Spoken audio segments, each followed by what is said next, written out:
UGC net paper 2 സൈക്കോളജിയുടെ previous year question paper ഡിസ്കഷനാണ് ഇന്ന് നമ്മൾ ചെയ്യുന്നത്. ആദ്യത്തെ ക്വസ്റ്റ്യനിലേക്ക് നമുക്ക് പോവാം. ഇത് പ്രധാനപ്പെട്ടൊരു ചോദ്യമാണ്. What are correct according to Jean പിയാഷെ? ജീൻ പിയാഷയുടെ ഒരു തിയറിയാണ് ചോദിക്കുന്നത്. കുറച്ച് ലെങ്തി ആയിട്ടുള്ള വലിയൊരു തിയറിയാണ്. ഇത് പ്രധാനപ്പെട്ടൊരു തിയറി തന്നെയാണ്. ഇത് നമുക്ക് നോക്കാം. ജീൻ പിയാഷയുടെ തിയറി ഓഫ് കൊഗ്നിറ്റീവ് ഡെവലപ്മെൻറ്റുമായി ബന്ധപ്പെട്ടുള്ള ഒരു ചോദ്യമാണിത്. ഇതിൽ ഇദ്ദേഹം 4 കൊഗ്നിറ്റീവ് സ്റ്റേജുകളെ വിശദീകരിക്കുന്നുണ്ട്. ഈ 4 കൊഗ്നിറ്റീവ് സ്റ്റേജുകളിൽ ഏതെല്ലാം കൊഗ്നിറ്റീവ് സ്റ്റേജുകൾ ഈ ഓപ്ഷനിൽ പറഞ്ഞിട്ടുണ്ട്, ഏതെല്ലാം കൊഗ്നിറ്റീവ് സ്റ്റേജ് ഇതിൽ തെറ്റാണ് എന്നാണ് ചോദ്യം. അപ്പോൾ നമുക്ക് ഈ 4 കൊഗ്നിറ്റീവ് സ്റ്റേജുകൾ ഏതൊക്കെയാണെന്ന് വിശദമായിട്ട് നോക്കാം.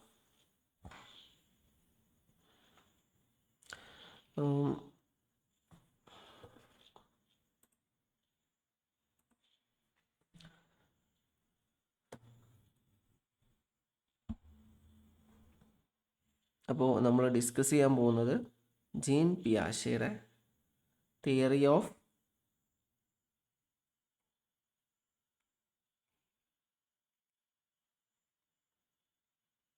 Of cognitive development.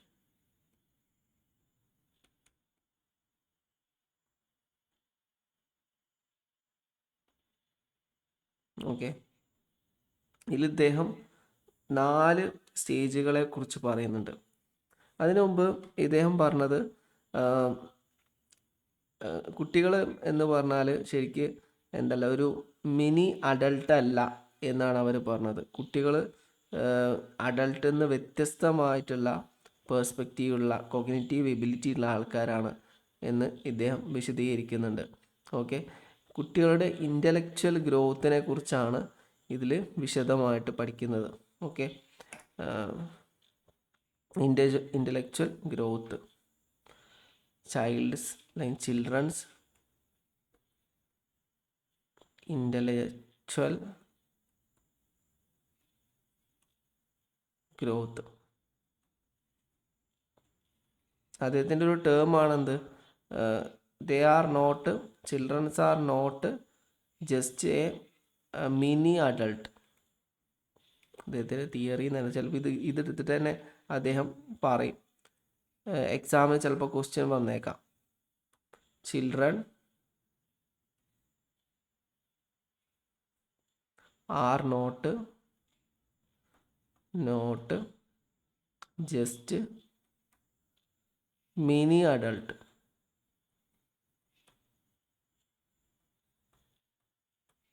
ഇതാരാണ് കോയിൻ ചെയ്തതെന്നൊക്കെ പറഞ്ഞിട്ട് ചിലപ്പോൾ ക്വസ്റ്റ്യൻ വന്നേക്കാം.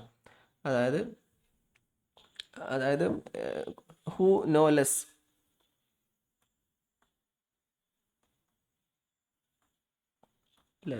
ഇത്രയാണ് ഇതിൻ്റെ സെൻറ്റൻസ് വരുന്നത്. അതായത് കുട്ടികൾ, അഡൾട്ട് എന്ന് പറഞ്ഞാൽ ഒരുപാട് കാര്യങ്ങൾ അറിയുന്ന ആൾക്കാരാണ്, മുതിർന്ന ആൾക്കാർ.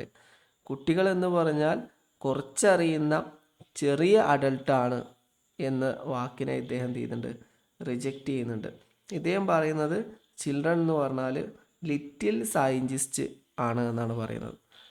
ചിൽഡ്രൻസ് ആർ ലിറ്റിൽ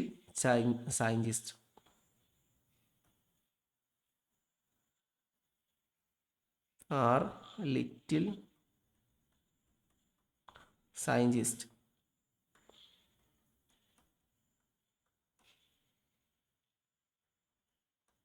ഇങ്ങനെ ചിലപ്പോൾ ക്വസ്റ്റ്യൻ വന്നേക്കാം. അപ്പോൾ അദ്ദേഹം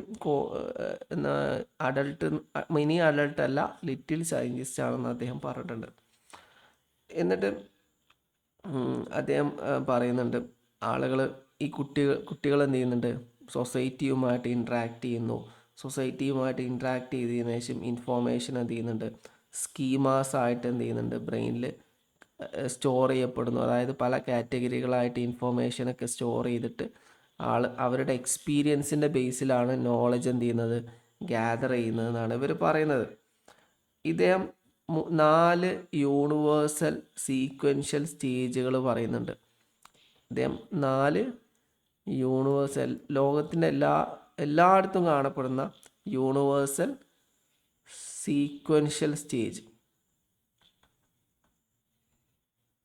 യൂണിവേഴ്സൽ സീക്വൻഷ്യൽ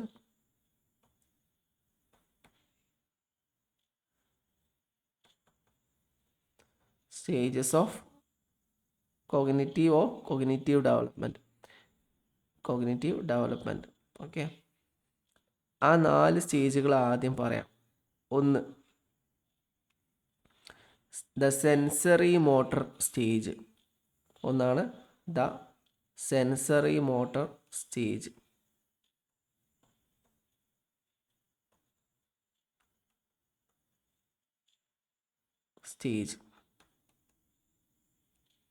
രണ്ടാമത്തെ സ്റ്റേജാണ് pre operational stage. The pre operational.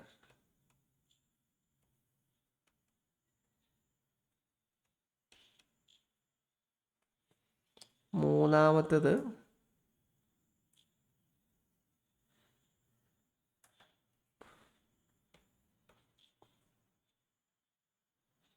Concrete operational stage.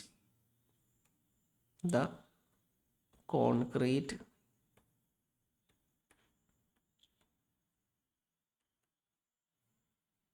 Operational stage. നാലാമത്തതാണ് formal operational stage. The formal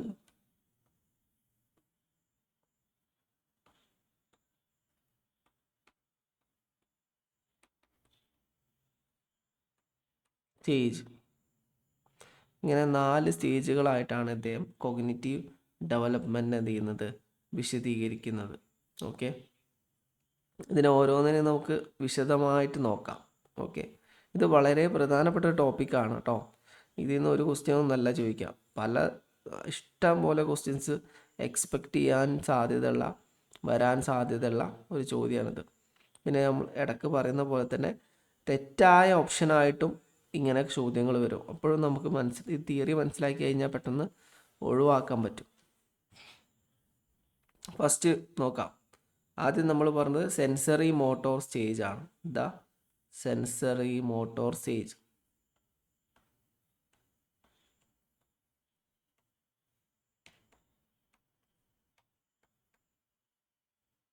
sensory motor stage. Sensory motor stage അദ്ദേഹം പറയുന്നത് ബർത്ത് മുതൽ 2 വയസ്സ് വരെയാണ് ഇതിൻ്റെ കാലാവധി. Birth to 2 year. ഇതിൻ്റെ ഈ സ്റ്റേജിൻ്റെ ഏറ്റവും പ്രധാനപ്പെട്ട പ്രത്യേകത പഞ്ചേന്ദ്രിയങ്ങൾ ഉപയോഗിച്ച് ലേൺ ചെയ്യും. അതുപോലെ തന്നെ ചലനങ്ങൾ, മോട്ടോർ ആക്ഷൻസ്, അതായത് കൈകളുടെ ചലനം, അതിലൂടെയൊക്കെയുള്ള എക്സ്പീരിയൻസ് ഉണ്ടായിരിക്കും. ഈ 2 സവിശേഷതയാണ് ഈ കാലഘട്ടത്തിൽ വ്യക്തിക്ക് ഉണ്ടാവുക. ഇപ്പോൾ ഉദാഹരണം നമ്മൾ പറയാം, കോർ ക്യാരക്ടറിസ്റ്റിക്സ് പറയാം. ലേണിംഗ് ത്രൂ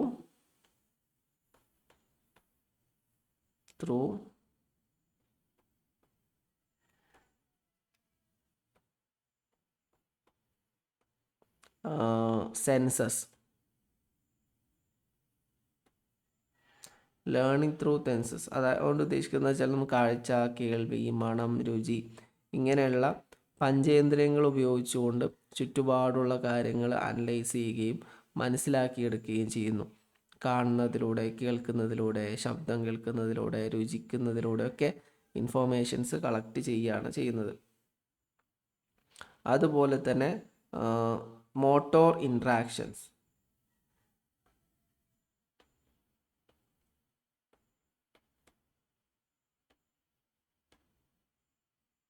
മോട്ടോർ ഇൻട്രാക്ഷൻസ് എന്ന് പറഞ്ഞാൽ നമ്മൾ പിടിക്കുക, അതുപോലെ തന്നെ വലിക്കുക, അങ്ങനെ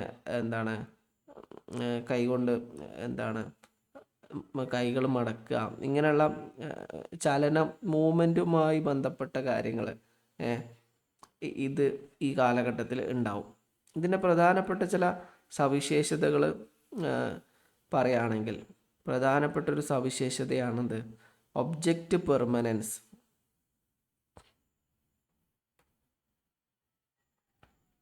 ഒബ്ജക്റ്റ് പെർമനൻസ്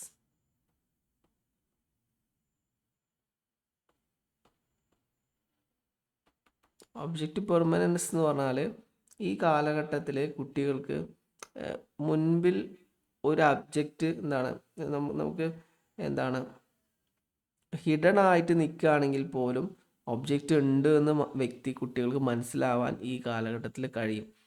ഉദാഹരണമായിട്ട് ഇപ്പോൾ ഒരു മദർ കുട്ടിയുടെ മുമ്പിലുണ്ട്, പക്ഷെ മുഖം മറച്ചിരിക്കുകയാണ്. മുഖം മറച്ചിട്ട് കൈപൊത്തി മുഖം മറച്ചിരിക്കുന്ന സമയത്തും കുട്ടികൾക്ക് മനസ്സിലാവും ഇത് തൻ്റെ മദറാണ്, ഇവിടെ മുമ്പിൽ മദർ ഉണ്ട് എന്ന് മനസ്സിലാവും. താൽക്കാലികമായിട്ട് മുന്നിൽ നിന്ന് ബാക്കിലേക്ക് മാറിയാലും അല്ലെങ്കിൽ ബെഡ്ഷീറ്റിൻ്റെ ഉള്ളിൽ മുഖം മറച്ചാലും ഒക്കെ ഒബ്ജക്റ്റ് പെർമനൻസ്, കുട്ടി അവിടെ ആളുണ്ട് എന്ന് മനസ്സിലാക്കും. അതാണ് ഒബ്ജക്റ്റ് പെർമനൻസ് കൊണ്ട് ഉദ്ദേശിക്കുന്നത്. പിന്നെ അതുപോലെ രണ്ടാമത്തെ ഒരു സവിശേഷത, മറ്റൊരു എന്താണ് ഒരു കീ മൈൽ സ്റ്റോൺ ആയിട്ട് പറയാൻ പറ്റുന്നത് ഗോൾ ഡയറക്റ്റഡ് ബിഹേവിയർ.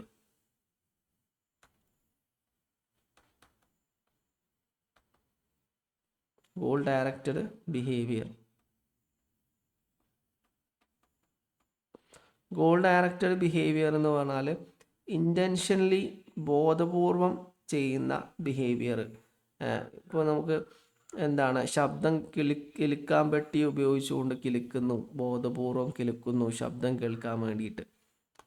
അപ്പോൾ ഈ ബോധപൂർവമുള്ള ലക്ഷ്യം വെച്ചുകൊണ്ടുള്ള പ്രവർത്തനങ്ങളൊക്കെ ഈ പ്രായത്തിൽ തന്നെ എന്ത് ചെയ്യും, സ്റ്റാർട്ട് ചെയ്യും. അപ്പോൾ ശബ്ദം കേൾക്കുക എന്ന ലക്ഷ്യത്തിന് വേണ്ടിയിട്ട് ഒരു ലക്ഷ്യം മുന്നിൽ കണ്ടുകൊണ്ട് എന്ത് ചെയ്യും, കുട്ടികൾ പ്രവർത്തിക്കും. പിന്നെ അടുത്താണ്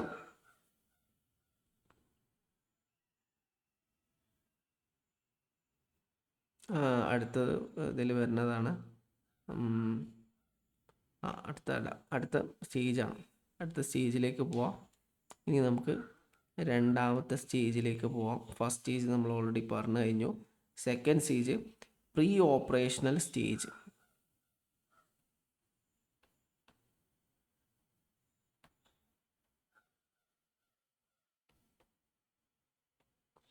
രണ്ടാമത്തെ പ്രധാനപ്പെട്ട ഘട്ടമാണ് പ്രീ ഓപ്പറേഷണൽ സ്റ്റേജ്. ഇതിൽ ഏതെങ്കിലും ഒരു സ്റ്റേജ് ചോദിച്ചുകൊണ്ട് അതിൻ്റെ സവിശേഷതകൾ വിശദീകരിക്കാനൊക്കെ ചിലപ്പോൾ എക്സാമിന് ഉണ്ടായിരിക്കാം.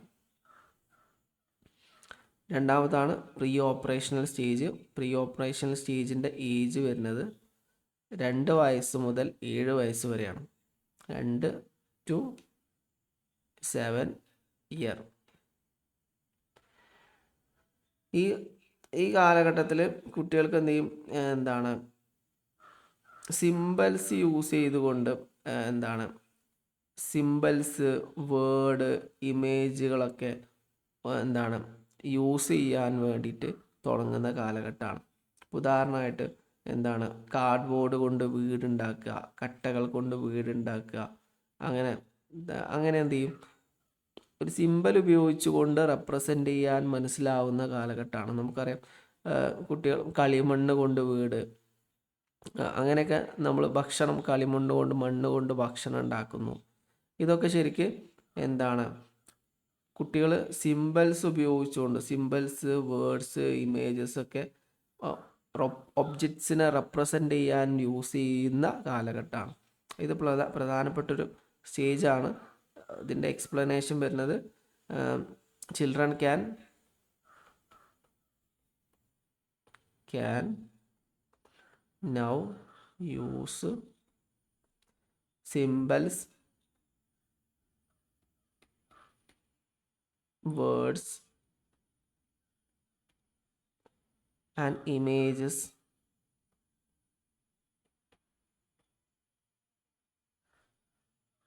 to represent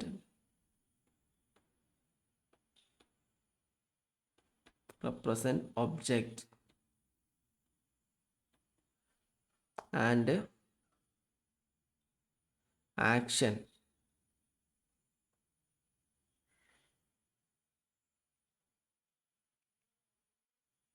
Actions. Okay. ഇത്ര അതായത് നമ്മൾ നേരത്തെ കാർഡ്ബോർഡിൻ്റെ ഉദാഹരണമൊക്കെ പറഞ്ഞു. കാർഡ്ബോർഡ് ഉപയോഗിച്ച് വീടുണ്ടാക്കുന്നു, കളിമണ്ണ് ഉപയോഗിച്ച് വീടുണ്ടാക്കുന്നു. ഇതൊക്കെ ഈ കാലഘട്ടത്തിൽ ഉണ്ടാകുന്ന ഒരു പ്രത്യേകതയാണ്. പിന്നെ ഈ കാലഘട്ടത്തിലെ ലിമിറ്റേഷൻസ് നോക്കുകയാണെങ്കിൽ, ഈ ലിമിറ്റേഷൻസ് അല്ലെങ്കിൽ ക്യാരക്ടറിസ്റ്റിക്സ് എന്നും നമുക്കിതിനെ പറയാം.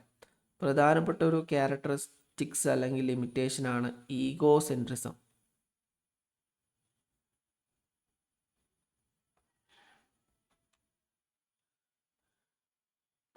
ലിമിറ്റേഷൻസ് എന്ന് പറഞ്ഞിട്ടും പറയാറുണ്ട്, ക്യാരക്ടറിസ്റ്റിക്സ് എന്ന് പറഞ്ഞിട്ടും പറയാറുണ്ട്. ഈഗോ സെൻട്രിസം എന്ന് പറഞ്ഞാൽ കുട്ടിക്ക് ഒരു പേഴ്സ്പെക്റ്റീവിൽ മാത്രമേ നോക്കാൻ കഴിയുള്ളൂ. സ്വന്തം സിറ്റുവേഷന് മറ്റൊരാളുടെ പേഴ്സ്പെക്റ്റീവിൽ നോക്കാൻ കഴിയില്ല. ഏത് സാഹചര്യവും നോക്കി കാണുന്ന സമയത്ത് ആ കുട്ടിയുടെ കാഴ്ചപ്പാടിലാണ് എന്ത് ചെയ്യുക, ആ വ്യക്തി കാണാം. അതായത് ഈ ഈ കുട്ടിയുടെ ഫീലിങ്സ് ആണ് എല്ലാവരുടെ ഫീലിങ്സും എന്ന് ആ വ്യക്തിക്ക് തോന്നും. അതായത് ഇപ്പോൾ ഒരു ഭക്ഷണം കഴിക്കുകയാണെങ്കിൽ ആ ഭക്ഷണം ആ കുട്ടിക്ക് ഇഷ്ടപ്പെട്ടില്ല. അപ്പോൾ ആർക്കും ഈ ഭക്ഷണം ഇഷ്ടപ്പെടില്ല എന്നായിരിക്കും ആ കുട്ടി മനസ്സിലാക്കുക. ഒരു വസ്ത്രം കെട്ടിയ സമയത്ത് ആ കുട്ടിക്ക് ആ വസ്ത്രം ഇഷ്ടപ്പെട്ടില്ല. അപ്പോൾ എല്ലാവർക്കും ഇതേപോലെ തന്നെ ആയിരിക്കും ഈ വസ്ത്രം ഇഷ്ടപ്പെട്ടിട്ടുണ്ടാവില്ല എന്ന പേഴ്സ്പെക്റ്റീവ്, സ്വന്തം പേഴ്സ്പെക്റ്റീവ്, ഒരാളുടെ സ്വന്തം ഭാഗത്തു നിന്ന് മാത്രം നോക്കി കാണാനുള്ള എബിലിറ്റി മാത്രമേ ഉണ്ടാവുള്ളൂ ഈ കാലഘട്ടത്തിൽ കുട്ടികൾക്ക്. അതിന് ഈഗോ സെൻട്രിസം എന്ന് പറയുന്നു. പിന്നെ രണ്ടാമത്തെ ഒരു പ്രത്യേകതയാണ്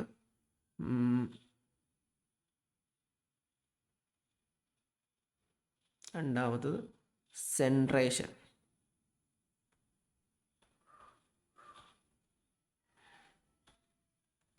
സെൻട്രേഷൻ എന്ന് പറഞ്ഞാൽ ഒരുപാട് സവിശേഷതകൾ, ഒരു സിറ്റുവേഷനിൽ ഉള്ള ഒരുപാട് സവിശേഷതകളെ ഫോക്കസ് ചെയ്യാതെ ഏതെങ്കിലും ഒന്ന് മാത്രം ഫോക്കസ് ചെയ്യാനുള്ള കഴിവ്. ഇപ്പം എന്താണ്, ഒരു വസ്ത്രം വാങ്ങുകയാണ് അല്ലെങ്കിൽ ഒരു ഭക്ഷണം കഴിക്കുകയാണ്. അപ്പോൾ അതിൽ ഏതെങ്കിലും ഒരു സവിശേഷത, അപ്പോൾ പുതിയ ട്രെൻഡാണ് എന്ന രീതിയിൽ മാത്രം വസ്ത്രം വാങ്ങുക. ബാക്കിയുള്ള സവിശേഷതകൾ, അതിൻ്റെ വില, അതിൻ്റെ ക്വാളിറ്റി, ഇതൊന്നും നോക്കാതെ ഒരു പേഴ്സ്പെക്റ്റീവിലൂടെ മാത്രം നോക്കിക്കാണാൻ, ഒരു പേഴ്സ്പെക്റ്റീവ് അല്ല, ഒരു ഫീച്ചർ മാത്രം ഫോക്കസ് ചെയ്ത് നോക്കുന്ന സവിശേഷത, അതിനാണ് സെൻട്രേഷൻ എന്ന് പറയാം. അതിന് ഉദാഹരണമാണ് നമ്മൾ പറഞ്ഞ വസ്ത്രം വാങ്ങുന്ന സമയത്ത് കുട്ടി എന്ത് ചെയ്യും, ഒരു സവിശേഷത മാത്രം, അതിൻ്റെ ഭംഗി മാത്രം നോക്കും. അതിൻ്റെ വില, അതിൻ്റെ ക്വാളിറ്റി, അതിൻ്റെ ഡിമാൻഡ്, മറ്റുള്ള കാര്യങ്ങളൊന്നും നോക്കാതെ ഒരു ഫീച്ചർ മാത്രം നോക്കിയിട്ട് പ്രിഫർ ചെയ്യുന്ന ഒരു പ്രത്യേകത ഈ കാലഘട്ടത്തിൽ ഉണ്ടാവും. അടുത്ത പ്രധാനപ്പെട്ട ഒരു പ്രത്യേകതയാണെന്ത്, ലാക്ക് ഓഫ് കൺസർവേഷൻ.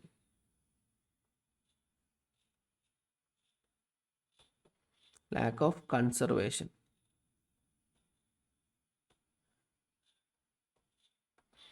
ഈ ലാക്ക് ഓഫ് കൺസർവേഷൻ ഇടയ്ക്ക് ചോദിക്കാറുണ്ട് എക്സാമ്പിൾ. ഇത് പറയുന്നത് എന്താ വെച്ചാൽ, ഒരു വസ്തുവിൻ്റെ ഷേപ്പ്, ക്വാണ്ടിറ്റി, അതായത് അതിൻ്റെ ഒരു വസ്തുവിൻ്റെ എന്താണ് ഷേപ്പിൽ ചേഞ്ച് വന്നാൽ അതിൻ്റെ ക്വാണ്ടിറ്റിയിലും മാസിലും ചേഞ്ച് വരുമെന്ന് ആ വ്യക്തിക്ക് തോന്നും. ഇപ്പോൾ ഫോർ എക്സാമ്പിൾ ഞാൻ പറയാണ്, ഒരു ജ്യൂസ് ഗ്ലാസ്, 2 ജ്യൂസ് ഗ്ലാസ് ആണ്. ഇതൊരു ജ്യൂസ് ഗ്ലാസ് ആണ്, ഇതൊരു ജ്യൂസ് ഗ്ലാസ് ആണ്, ഇതൊരു ജ്യൂസ് ഗ്ലാസ് ആണെന്ന് കരുതാം. ഓക്കെ, അപ്പോൾ രണ്ടും ഒരേ, ഇതിൽ ശരിക്കും രണ്ടിലും ഒരേ 300 ml വെള്ളമൊക്കെ ഉള്ളുള്ളൂ രണ്ടിലും. പക്ഷെ കുട്ടി മനസ്സിലാക്കും ഇത് വീതിയുള്ള പാത്രമാണ്, ഇത് വീതി കുറഞ്ഞ പാത്രമാണ്. അപ്പോൾ ഇതിൽ കുറച്ച് വെള്ളമൊക്കെ ഉള്ളുള്ളൂ, ഇതിൽ കൂടുതൽ വെള്ളം കൊള്ളും. ഇതിൻ്റെ ഹൈറ്റ് നോക്കിയിട്ട് ചിലപ്പോൾ കുട്ടികൾ മനസ്സിലാക്കും ഇതിൽ ഒരുപാട് വെള്ളമുണ്ട്, ഇതിൽ കുറച്ച് വെള്ളമേ ഉള്ളൂ. അപ്പോൾ ഇതിൻ്റെ എന്താണ് ഷേപ്പ് മാറിയാൽ തന്നെ എന്താണ് അതിൻ്റെ അളവിൽ വ്യത്യാസം ഉണ്ടാവുമെന്ന തെറ്റിദ്ധാരണ കുട്ടികൾക്കിടയിൽ ഉണ്ടാവും. അത് എന്താണ്, അതിന് കൺസർവേഷൻ, ലാക്ക് ഓഫ് കൺസർവേഷൻ എന്നാണ് പറയാം. ഇതൊരു ഇമ്പോർട്ടൻ്റ് ആയിട്ടുള്ളൊരു ടേമാണ്. ഇതിൻ്റെ വിശദീകരണം ജസ്റ്റ് ഇവിടെ ഇതാ, they do not understand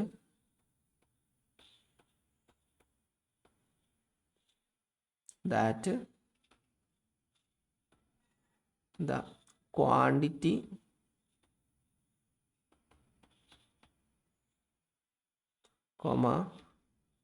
mass or volume of substance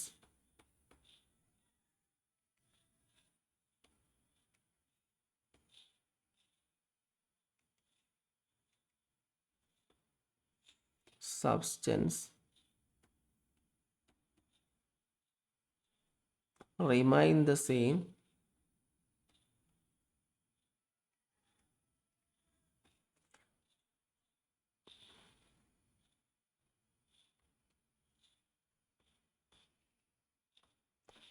the same even if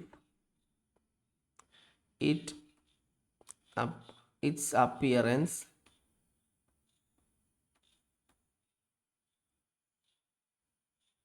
or shape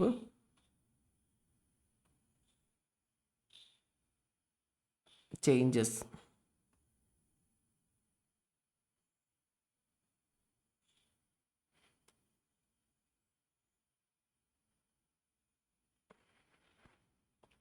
അതായത് ഷേപ്പ് മാറിയാലും അതിൻ്റെ ക്വാണ്ടിറ്റി മാസും സെയിമായി നിലനിൽക്കുമെന്ന് കുട്ടികൾക്ക് മനസ്സിലാകാൻ കഴിയില്ല. അതാണ് ഇതിൻ്റെ ലാക്ക് ഓഫ് കൺസർവേഷൻ എന്ന് പറയുന്നത്. മറ്റ് ഒരു പ്രത്യേകത ഈ ഏജിലുള്ള കുട്ടികളുടെ മറ്റൊരു പ്രധാനപ്പെട്ട പ്രത്യേകതയാണ് അനീമിസം. അനീമിസം എന്ന് പറഞ്ഞാൽ നമുക്ക് മനുഷ്യന് ഫീലിങ്സ്, ഇൻറ്റൻഷൻസ് ഒക്കെ ലൈഫ്, ജീവിതമൊക്കെ ഉള്ള പോലെ നമ്മളെ ചുറ്റുപാടുമുള്ള ഒബ്ജക്റ്റിനും ഇതേപോലെ ഫീലിങ്സും ഇമോഷൻസും ഒക്കെ ഉണ്ട് എന്ന് ഒരു തെറ്റിദ്ധാരണ ഉണ്ടാവും. അതായത് ഇവരെ കയ്യിലുള്ള ടോയ്സ്, സൂര്യന്, അതുപോലെ പക്ഷികൾ, മൃഗങ്ങൾ, ഇതൊക്കെ മനുഷ്യൻ ചിന്തിക്കുന്ന പോലെ ചിന്തിക്കുന്നവരും മനുഷ്യനുള്ള പോലെ ഫീലിങ്സ്, ഉദ്ദേശം, ജീവിതം ഒക്കെ ഉണ്ട് എന്ന് തെറ്റിദ്ധരിക്കുന്ന ഒരു കാലഘട്ടമാണ് ഈ കാലഘട്ടം. ഇന്നാനിമേറ്റ് ഒബ്ജക്ട്സിന് എന്തുണ്ട്? ഫീലിങ്സ് ഉണ്ട്. ഹ്യൂമൻ ഫീലിങ്സ് ഉള്ള പോലെ തന്നെ ഇന്നാനിമേറ്റ് ഒബ്ജക്റ്റിനും ഹ്യൂമൻ ഫീലിങ്സ് ഉണ്ടെന്ന് മനസ്സിലാക്കുന്നു. ജസ്റ്റ് ഇവിടെ ടൈപ്പ് ചെയ്യാം. ബിലീവിങ് ദാറ്റ്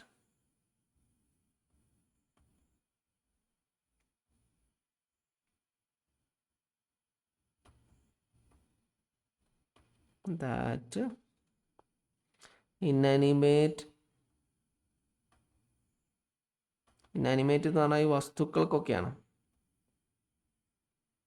അതായത് ജീവജാലങ്ങളല്ലാത്ത കല്ല്, മരങ്ങൾ, ടോയ്സ്, ക്ലൗഡ്, അതുപോലെ തന്നെ സൂര്യന്, ഇതിനൊക്കെ എന്തുണ്ട്? ഹാവ്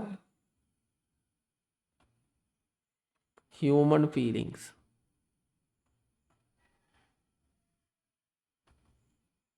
മനുഷ്യനുള്ള പോലെ തന്നെ ഫീലിങ്സ് ഇവർക്കും ഉണ്ടെന്ന് മനസ്സിലാകുന്ന ഒരു ഘട്ടമാണ് ഈ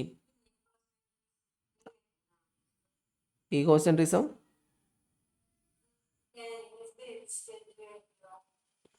കേട്ടില്ല. രണ്ടാമത്തെ പ്രീ ഓപ്പറേഷണൽ സ്റ്റേജിൽ വരുന്നതാണ് ഇതാ.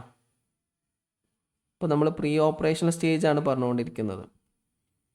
ഫസ്റ്റ് സെൻസറി മോട്ടോർ സ്റ്റേജ്, രണ്ടാമത്തെ പ്രീ ഓപ്പറേഷണൽ സ്റ്റേജ്. അതിൽ വരുന്നതാണ് ഈഗോസെൻട്രിസം, പിന്നെ അതുപോലെ സെൻട്രേഷന്, ലാക്ക് ഓഫ് കൺസർവേഷൻ, അതുപോലെ അനീമിസം. 4 പോയിന്റുകൾ വരുന്നുണ്ട്. അതിവിടെ പുറത്ത് എഴുതി, ബാക്കി ഇവിടെ സ്പേസ് ഉണ്ടായതുകൊണ്ട് ഇവിടെ എഴുതിയതാണ്. ഓക്കെ, അനീമിസം, ഈഗോസെൻട്രിസം, പിന്നെ അതുപോലെ തന്നെ സെൻട്രേഷൻ, അതുപോലെ തന്നെ ലാക്ക് ഓഫ് കൺസർവേഷൻ. ഓക്കെ, അപ്പോൾ 2 സ്റ്റേജുകളാണ് ഇപ്പോൾ നമ്മൾ നിലവിൽ പറഞ്ഞത്. First stage sensory motor stage, അത് ബർത്ത് മുതൽ 2 വയസ്സ് വരെയുള്ള സ്റ്റേജാണ്. രണ്ടാമത് പ്രീ ഓപ്പറേഷൻ സ്റ്റേജാണ്. പ്രീ ഓപ്പറേഷൻ സ്റ്റേജ് 2 വയസ്സ് മുതൽ 7 വയസ്സ് വരെയുള്ള സ്റ്റേജാണ്. ഈ സമയത്ത് കുട്ടികൾ സിംബൽസ്, വസ്തുക്കളൊക്കെ എന്താണ് സിംബൽസിൻ്റെ ബേസിൽ റെപ്രസെൻ്റ് ചെയ്യാനൊക്കെ തുടങ്ങും. അത് നമ്മൾ നേരത്തെ പറഞ്ഞു. ആ സ്റ്റേജിലുള്ള 4 സവിശേഷതകളുണ്ട്. ഒന്ന് ഈഗോസെൻട്രിസം, അനീമിസം, സെൻട്രേഷൻ, അതുപോലെ ലാക്ക് ഓഫ് കോൺസർവേഷൻ. ഇതൊക്കെ ഇതിൻ്റെ നെഗറ്റീവ് വശമായിട്ടും പറയാം, അതുപോലെ തന്നെ ഇതിൻ്റെ ഫീച്ചേഴ്സായിട്ടും പറയാം. ഓക്കെ, അപ്പോൾ ഇത് വെച്ചിട്ട് തന്നെ ചിലപ്പോൾ ചോദിക്കാറുണ്ട്. ഇപ്പോൾ ഒറ്റ സ്റ്റേജ് വെച്ചിട്ട് തന്നെ എക്സാമിന് വരാറുണ്ട്. ഇപ്പോൾ പ്രീ ഓപ്പറേഷണൽ സ്റ്റേജിൽ താഴെ പറയുന്ന സവിശേഷതകളിൽ ഏതാണ് തെറ്റായ സവിശേഷത എന്നൊക്കെ പറഞ്ഞിട്ട് ചോദിക്കും. അപ്പോൾ ഇതാണ് ഇതിൻ്റെ വരുന്നത്. ഇനി നമുക്ക് മൂന്നാമത്തെ സ്റ്റേജിലേക്ക് പോവാം.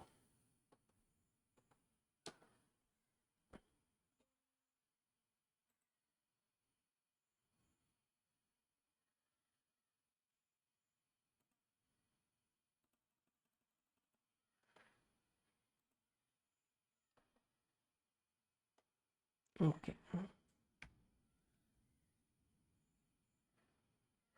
അപ്പോൾ നെക്സ്റ്റ് സ്റ്റേജാണ് concrete operational stage. 3 concrete operational stage.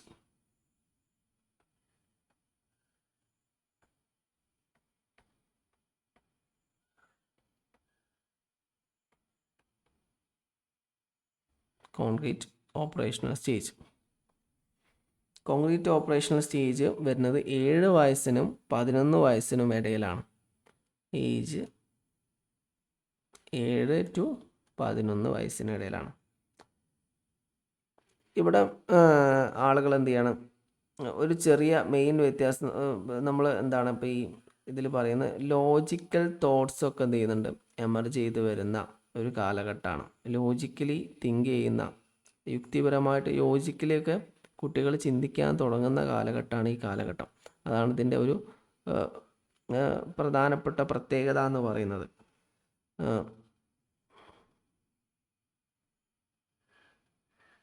ഇപ്പോൾ നമ്മൾ നേരത്തെ പ്രീ ഓപ്പറേഷണൽ സ്റ്റേജിൽ പറഞ്ഞ കുറേ സവിശേഷതകളുണ്ടല്ലോ, ആ ലിമിറ്റേഷൻസ്, ഇപ്പോൾ തൊട്ട് മുമ്പിൽ പറഞ്ഞ ലിമിറ്റേഷൻസ് പ്രധാനമായിട്ടും 3 ലിമിറ്റേഷൻസാണ്, 4 ലിമിറ്റേഷൻസാണ് പറഞ്ഞത്. ഒന്ന് egocentrism, അനീമിസം, centration, lakh of conservation. ഈ 4 ലിമിറ്റേഷൻസും ഇല്ലാതാവുന്ന സ്റ്റേജാണെന്ത്, ഈ കോൺക്രീറ്റ് ഓപ്പറേഷണൽ സ്റ്റേജ് എന്ന് പറയുന്നത്. കോൺക്രീറ്റ് ഓപ്പറേഷണൽ സ്റ്റേജിൽ ഈ 4 ഫീച്ചേഴ്സ്, അതുപോലെ തന്നെ അതിനെ നെഗറ്റീവ് വശമായിട്ടും നമുക്ക് പറയാം, ആ നെഗറ്റീവ് വശം ഇല്ലാതാവുന്ന സ്റ്റേജാണ്. അപ്പോൾ നമുക്കതിൻ്റെ പ്രധാനപ്പെട്ട പ്രത്യേകതകൾ നോക്കാം. ഏറ്റവും പ്രധാനപ്പെട്ട ഒന്നാണ് conservation mastered.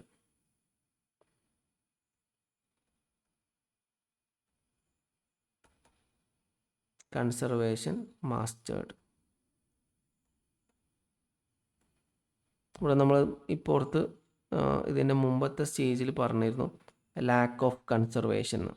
Lakh of conservation എന്ന് പറഞ്ഞാൽ ഒരു വസ്തു അതിൻ്റെ ഷേപ്പ് മാറിക്കഴിഞ്ഞാൽ അതിൻ്റെ ക്വാണ്ടിറ്റിയിൽ മാറ്റം വരില്ല എന്ന ഇൻഫോർമേഷൻ കുട്ടികൾക്ക് ഉണ്ടാവില്ല. അതിനാണ് ലാക്ക് ഓഫ് കൺസർവേഷൻ എന്ന് പറയാം. അതിന് നമ്മൾ നേരൊരു ഉദാഹരണം പറഞ്ഞു. ഇപ്പോൾ ഒരു ഗ്ലാസ് ജാറ്, വീതിയുള്ള ഗ്ലാസ് ജാറും ഉണ്ട്, കുറച്ച് നീളമുള്ള ഗ്ലാസ് ജാറുമുണ്ട്. ഇപ്പോൾ ഇതിൽ ഷേപ്പ് മാത്രമേ മാറിയിട്ടുള്ളൂ എന്ന് കരുതിയിട്ട് കുട്ടികൾ എന്ത് ചെയ്യും, ഷേപ്പ് മാറിക്കഴിഞ്ഞാൽ ഇതിൻ്റെ അളവും മാറുമെന്ന് കുട്ടികൾ തെറ്റിദ്ധരിക്കും. അതിനെയാണ് ലാക്ക് ഓഫ് കൺസർവേഷൻ എന്ന് നമ്മളിവിടെ പറഞ്ഞത്. ഈ സ്റ്റേജിൽ, കോൺക്രീറ്റ് ഓപ്പറേഷണൽ സ്റ്റേജിൽ കുട്ടികൾക്ക് മനസ്സിലാവും, വ്യക്തിക്ക് മനസ്സിലാവും, ഈ ഷേപ്പ് മാറിയാൽ ഒരിക്കലും എന്ത് മാറില്ല, ക്വാണ്ടിറ്റിയിൽ ചേഞ്ച് വരില്ല എന്ന് മനസ്സിലാവും. അപ്പം ഷേപ്പ് ഒരിക്കലും അതിൻ്റെ വോളിയത്തെയോ മാസിനെയോ നമ്പറിനെയോ ആൾട്ടർ ചെയ്യൂല എന്ന് മനസ്സിലാക്കുന്ന കാലഘട്ടമാണ് കൺസർവേഷൻ സ്റ്റേജ് എന്ന് പറയുന്നത്. അത് നമുക്ക് ഇങ്ങനെ പറയാം, change in shape do not alter volume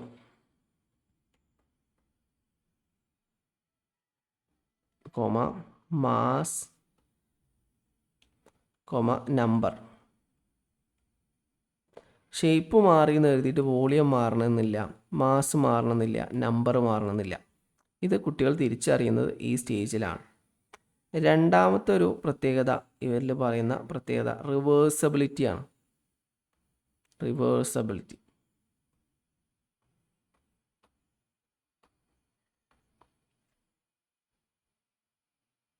ഒരു ഏതെങ്കിലും ഒരു നമ്പർ ഒബ്ജക്റ്റ് ചേഞ്ച് വരുത്തി കഴിഞ്ഞാൽ അതിൻ്റെ പഴയ സ്ഥിതിയിലേക്ക് അതിനെ മാറ്റം വരുത്തി കൊണ്ടുവരാൻ പറ്റുമെന്ന് കുട്ടികൾ മനസ്സിലാക്കുന്നു. ഫോർ എക്സാമ്പിൾ, ഏതെങ്കിലും ഒരു നമ്പർ അല്ലെങ്കിൽ ഏതെങ്കിലും വസ്തു, ഇപ്പോൾ കുട്ടിയുടെ കയ്യിൽ ഒരു കളിപ്പാട്ടുണ്ട്. കളിപ്പാട്ടത്തെ ആ കുട്ടി എന്ത് ചെയ്തു, 2 കഷ്ണങ്ങളാക്കി സ്ക്രൂ ഡ്രൈവർ എടുത്തിട്ട് പല ഭാഗങ്ങളാക്കിയിട്ട് വേർതിരിച്ചു. അപ്പോൾ കാറിനെ പല പീസുകളാക്കി, ഒന്ന് മോട്ടർ, അതിൻ്റെ വയറ്, അതുപോലെ തന്നെ അതിൻ്റെ ബാറ്ററി. കുട്ടികൾ ബാറ്ററി ആദ്യം തുടക്കത്തിൽ ബാറ്ററിയൊക്കെ ആയിരിക്കും മനസ്സിലാവും. ബാറ്ററി, അതിൻ്റെ ബോഡി, അതൊക്കെ വേറെ വേറെ ആക്കി കഴിഞ്ഞാൽ വീണ്ടും അത് അതേപോലെ ജോയിൻ ചെയ്യാൻ പറ്റുമെന്ന് കുട്ടികൾ മനസ്സിലാക്കുന്നു. അതേപോലെ തന്നെ നമ്പറുകൾ എടുക്കുകയാണെങ്കിൽ ഇപ്പോൾ 2 + 3 = 5. അതിൽ നിന്ന് അത് പിരിച്ചെഴുതിയിട്ട് 5 - 2 = 3. അപ്പോൾ ഒന്നിനെ എന്ത് ചെയ്യാൻ പറ്റും, നമ്മൾ കൂട്ടിച്ചേർത്ത സാധനത്തെ സ്പ്ലിറ്റ് ചെയ്യാൻ കൂടെ സാധിക്കുമെന്ന് കുട്ടികൾ മനസ്സിലാക്കുന്നു. അത് നമ്പർ ആണെങ്കിലും ശരി, വസ്തുക്കളാണെങ്കിലും ശരി, നമ്മൾ കൂട്ടിച്ചേർത്ത വസ്തുക്കളെ സ്പ്ലിറ്റ് ചെയ്യാനും സ്പ്ലിറ്റ് ചെയ്ത വസ്തുക്കളെ കൂട്ടിച്ചേർക്കാനും ഈ കാലഘട്ടത്തിൽ കുട്ടികൾക്ക് എബിലിറ്റി ഉണ്ടാവും. നമ്മൾ കട്ടകൾ ഉപയോഗിച്ച് വീട് നിർമ്മിക്കുന്നു. ഈ വീട് നിർമ്മിച്ച കട്ടകൾ വീണ്ടും എന്ത് ചെയ്യും, പഴയപടി വേർതിരിക്കാനൊക്കെ കുട്ടികൾക്ക് കഴിയുന്നു. ഇതിൽ ഉദ്ദേശിക്കുന്നത് എന്താ വെച്ചാൽ understanding that the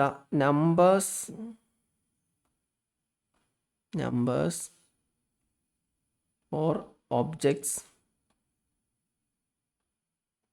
can be changed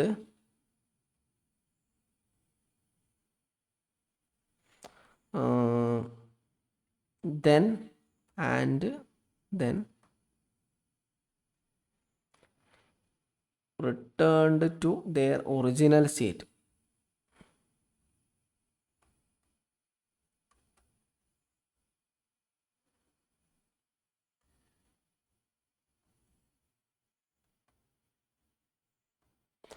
നമുക്ക് എന്ത് ചെയ്യാൻ പറ്റും, ഏത് വസ്തുവിനെയോ നമ്പറിനെയോ ചേഞ്ച് ചെയ്യാനും ചേഞ്ച് ചെയ്ത സാധനത്തിനെ തിരിച്ച് പഴയതിലേക്ക് കൊണ്ടുവരാനും കഴിയുമെന്ന് കുട്ടികൾ മനസ്സിലാക്കുന്നു. അതിനാണ് റിവേഴ്സബിലിറ്റി എന്ന് പറയുന്നത്.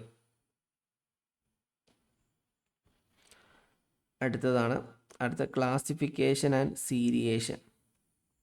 മൂന്നാമത്തെ പ്രത്യേകതയാണ് classification.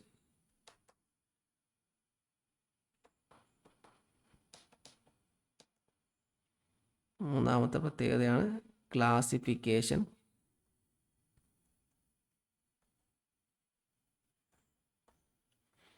And seriation.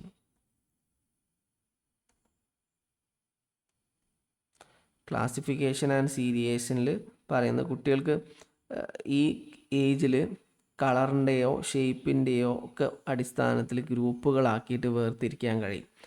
For example പറയുകയാണെങ്കിൽ ഈ കുട്ടിക്ക് 3 വ്യത്യസ്ത കളറുകളിലുള്ള ടീഷർട്ട് ഉണ്ടെന്ന് കരുതുക, പച്ച, ചുവപ്പ്, മഞ്ഞ. അപ്പോൾ ഈ പച്ച, ചുവപ്പ്, മഞ്ഞ കളറിലെ ടീഷർട്ടിനെ വ്യത്യസ്ത ഗ്രൂപ്പുകളാക്കിയിട്ട് വേർതിരിക്കാൻ ഈ വ്യക്തിക്ക് കഴിയും. അതുപോലെ തന്നെ ആ കുട്ടിക്ക് എന്ത് ചെയ്യാൻ പറ്റും, പൈസ എടുക്കുകയാണെങ്കിൽ 2 രൂപ, 5 രൂപ, 10 രൂപ. ഈ 2 രൂപയെയും 5 രൂപയെയും 10 രൂപയെയും വ്യത്യസ്ത കാറ്റഗറികളാക്കിയിട്ട് വേർതിരിക്കാൻ കുട്ടിക്ക് കഴിയും. അപ്പോൾ എന്തെങ്കിലും ഒരു ഒബ്ജക്റ്റിനെയോ നിറത്തെയോ ഷേപ്പിനെയോ ഒക്കെ ഉപയോഗിച്ചുകൊണ്ട് എന്ത് ചെയ്യാൻ പറ്റും, അതിൻ്റെ നീളവും വീതിയൊക്കെ മനസ്സിലാക്കിയിട്ട്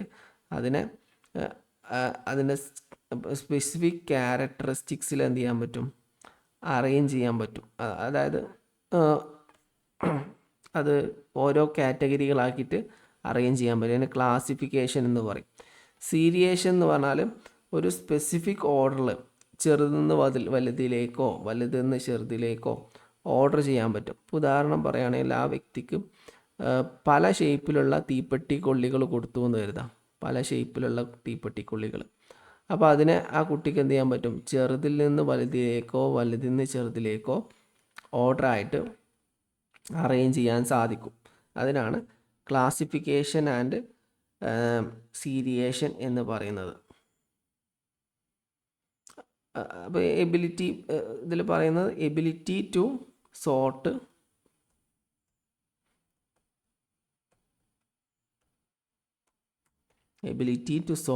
objects into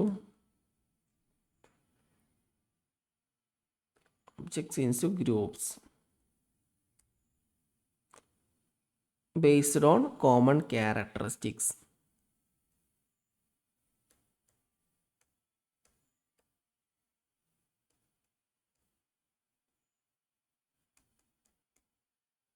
അപ്പോൾ അതിനെ ക്ലാസിഫിക്കേഷൻ എന്ന് പറയും. അത് നമ്മൾ നിറം, രൂപം, ഷേപ്പ് ഇതിൻ്റെയൊക്കെ ബേസിൽ ക്ലാസിഫൈ ചെയ്യാൻ പറ്റും. അതുപോലെ തന്നെ അറേഞ്ച് ദം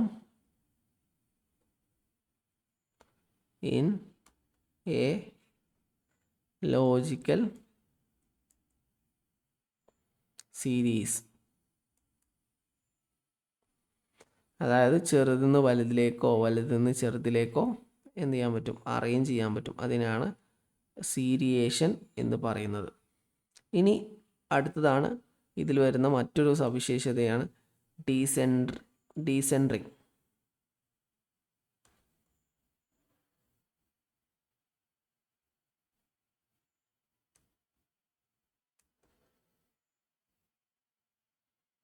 ഡീസെൻട്രിങ് എന്ന് പറഞ്ഞാൽ എന്താ, നമ്മൾ നേരത്തെ പറഞ്ഞല്ലോ സെൻട്രേഷൻ എന്ന് പറഞ്ഞല്ലോ. സെൻട്രേഷൻ എന്ന് പറഞ്ഞാൽ ഒരു പേഴ്സ്പെക്റ്റീവ് മാത്രമേ ഉണ്ടാവുള്ളൂ.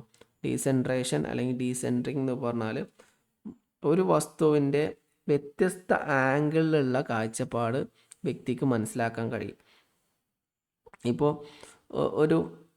ഒരു പ്രശ്നം, ഒരു പ്രോബ്ലം മുന്നിൽ വന്നു കഴിഞ്ഞാൽ ആ പ്രോബ്ലത്തിൻ്റെ വ്യത്യസ്ത പേഴ്സ്പെക്റ്റീവുകൾ ഈ വ്യക്തിക്ക് മനസ്സിലാക്കാൻ സാധിക്കുമെന്നാണ് ഈ ഡീസെൻട്രിങ് കൊണ്ട് ഉദ്ദേശിക്കുന്നത്.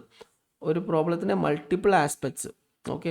അല്ലെങ്കിൽ ഇപ്പോൾ നമ്മൾ നേരത്തെ പറഞ്ഞൊരു ഭക്ഷണം കൊണ്ടുവന്ന് വെച്ചു. അപ്പോൾ എനിക്ക് ഭക്ഷണം ഇഷ്ടപ്പെട്ടു, മറ്റൊരാൾക്ക് ചിലപ്പോൾ അത് ഇഷ്ടപ്പെടണമെന്നില്ല എന്ന പേഴ്സ്പെക്റ്റീവ് ആ വ്യക്തിക്ക് ഉണ്ടാവും. ചുരുക്കി പറഞ്ഞു കഴിഞ്ഞാൽ ഡിഫറെൻ്റ് ആയിട്ടുള്ള കാഴ്ചപ്പാടുകളെ അനലൈസ് ചെയ്യാൻ ഈ വ്യക്തിക്ക് സാധിക്കും. അതാണ് മൂന്നാമത്തെ കോൺക്രീറ്റ് ഓപ്പറേഷൻ സ്റ്റേജിൽ പറയുന്നത്. ഇനി നാലാമത്തെ സ്റ്റേജിലേക്ക് നമുക്ക് കടക്കാം. നാലാമത്തതാണ് ഏറ്റവും അവസാനത്തെ സ്റ്റേജാണെന്ത്, formal operational stage. 4 formal operational stage. Formal operational stage എന്ന് പറഞ്ഞാൽ 11 വയസ്സ് മുതൽ അഡൾട്ട്ഹുഡ് വരെയുള്ള കാലഘട്ടം.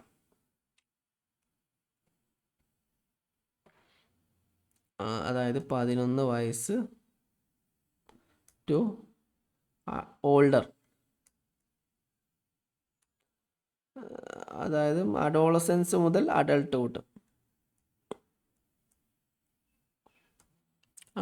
എന്ന് പറഞ്ഞാൽ മരണം വരെ വ്യക്തി അഡൾട്ട്ഹുഡിൽ തന്നെ നിൽക്കാറല്ലോ. പിന്നെ ഇതിൻ്റെ ഒരു പ്രത്യേകത എന്താണെന്ന് വെച്ചാൽ ഇത് final stages of cognitive development ആണ്. ഇതിന് പ്രധാനമായിട്ടും 3 സവിശേഷതകളാണുള്ളത്. ഒന്നാമത് abstract thinking.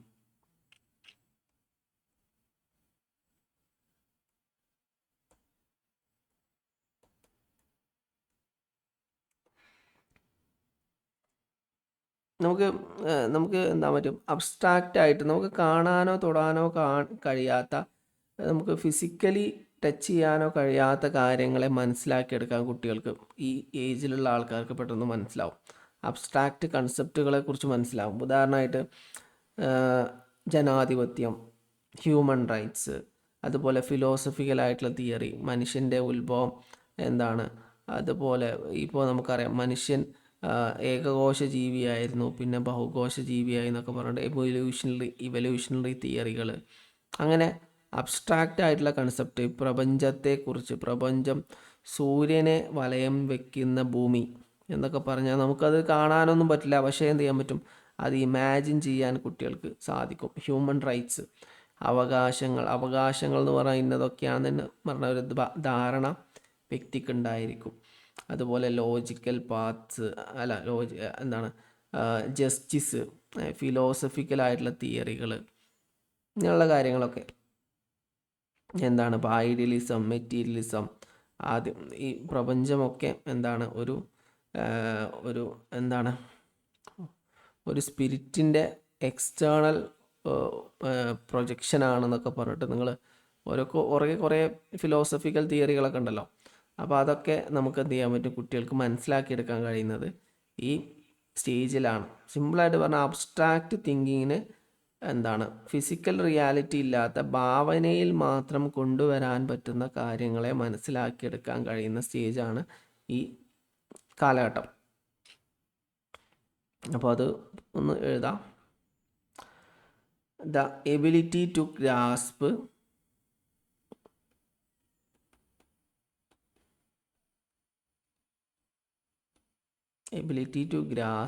concepts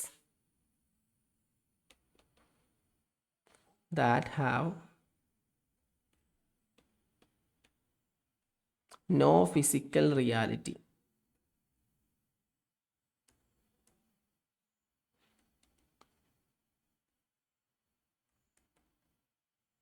No physical reality, such as justice, human rights,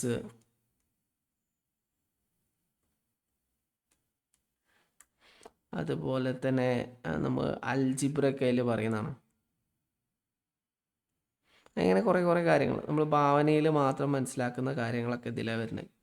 അതാണ് ഏറ്റവും പ്രധാനപ്പെട്ട ഫോർമൽ ഓപ്പറേഷൻ സ്റ്റേജിലെ പ്രധാനപ്പെട്ട ഒരു കൺസെപ്റ്റായിട്ട് പറയുന്നത്. അടുത്തത് നമുക്ക് നോക്കാം, മെറ്റാകോഗ്നിഷൻ. മറ്റൊരു പ്രധാനപ്പെട്ട പ്രത്യേകതയാണ് metacognition.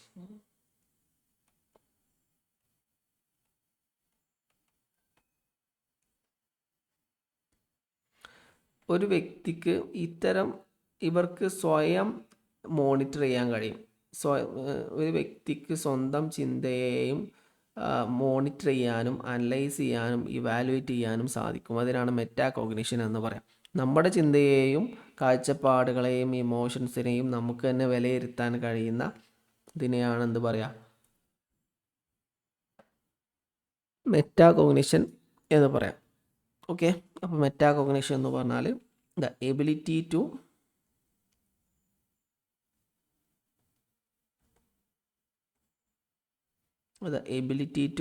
analyze,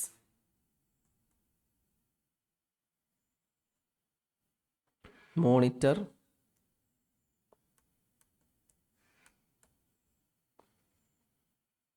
and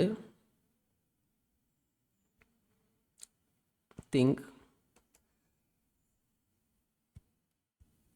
about